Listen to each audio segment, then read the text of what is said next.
Hello everyone, this is Deborah Anderson, the Black Woman Animator, coming to you with another video. This video is going to be one of my stories from when I lived in South Korea. So I'm going to start with what I call my Burger King story.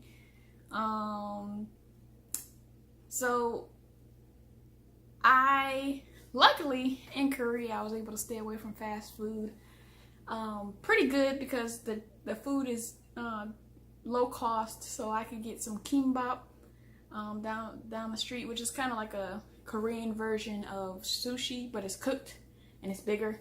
And so I would get like 2 kimbap rolls for maybe $3, and so I could eat one when I got home and then one later, and that was much cheaper than going to McDonald's or Burger King or any other fast food place. So I did really well with staying away from fast food in South Korea. But sometimes you get that hankering for either something from home or something unhealthy. So when I lived in Gwangju, Jeollanam-do, in the south of South Korea, from where I lived, the Burger King, I had to take the bus to Burger King and go downtown. So at that point they had changed things up because it used to drop you off like much closer to downtown, but they were doing some construction or something, so I had to like get dropped off at this bus stop a ways away, and then you can kind of go underground and go through this underground kind of shop slash, I don't know, they had offices and different businesses down there, and then you can kind of come back up into downtown through that way. So it's kind of the shortcut instead of going the long way around. So one day, I don't know what kind of day it was, maybe a Saturday, I decided to take the bus, go downtown. So I was going to the underground part, and there was this Korean guy who was closing up shop.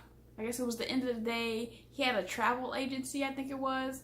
And so he was like locking up his door, and then he saw me and he's like, "Oh man, come in my shop." And I'm like, "Man, you're like packing up. Shouldn't you want to go home? It's the end of the day. I'm not trying to kind of keep you from whatever." But a lot of people, sometimes they stop foreigners randomly so that they can practice their English. So you kind of get used to it. And so I just like, okay, I'll come in your travel agency. So he opened the door back up, and then we go in. And so, I mean, you get the customary questions of like where you're from, and I'm like, "미국 사람이에요," which, depending on the Korean, they don't believe you because of media and TV and stuff like that.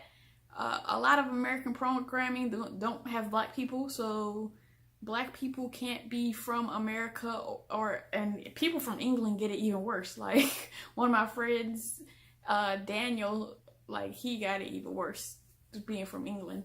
And so even though I said "미국 사람," which means American in Korean, I guess he didn't believe me. So he opened up this big map book, and so I like already knew that he was gonna go past America when I just knew he was gonna go to Africa.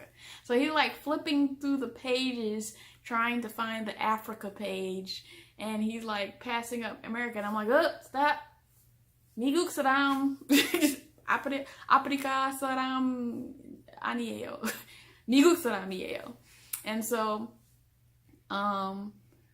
I just like point at the map, and so he's trying to get, because another customary question that Koreans ask you is how old you are, and that's because their language is hierarchical, and so you use different verb endings when you're talking to someone younger than you, and then when you're talking to someone older than you, or when you're talking to somebody your own age. So they ask you like, "How old are you?" is kind of similar to a "how are you" question, where it's like asked very early on in the conversation. And so he is asking me how old I am.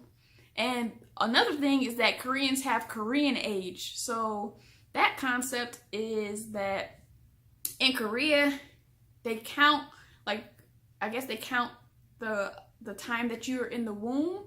And so when you're born, you're 1 year old. And so my Korean age was 1 year older than I actually am. So depending, and everybody turns another year older in January. They don't really celebrate their individual birthdays. So depending on what month it was, I could either be 1 or 2 years older than I actually was, according to Korean age. So before September, I was like 2 years older, and then by September, I was like 1 year older than I actually was. And so I usually just try to tell people like the year I was born so they can figure out what my Korean age was.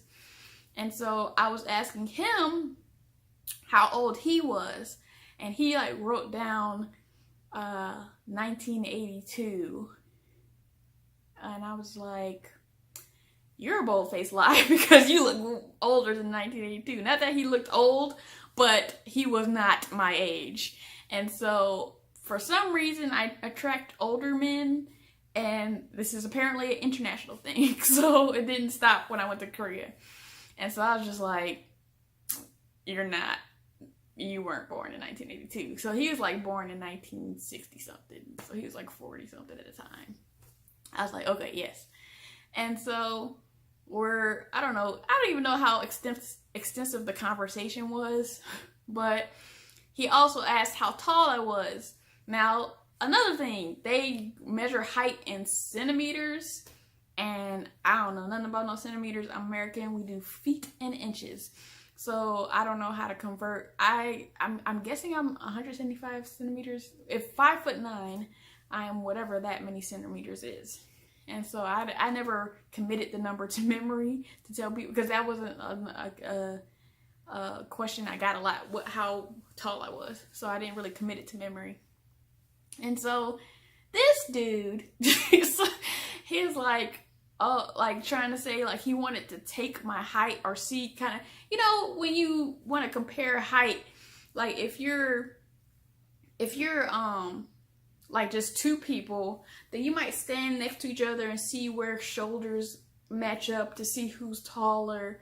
And then if you have like a third person, you might go back to back and then they assess how tall you are. Why did this guy, I was standing up, he was standing in front of me. This man reaches around and grabs my butt.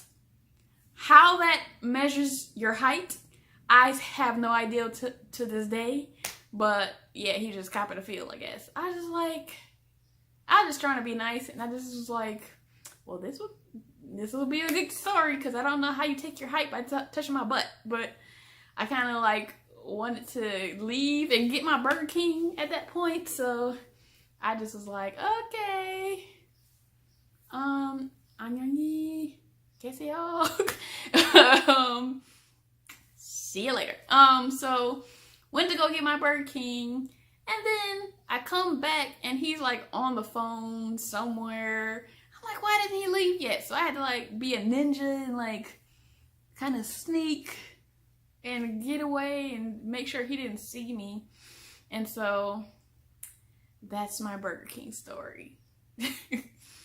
I'll see you next time for the next video. Take care.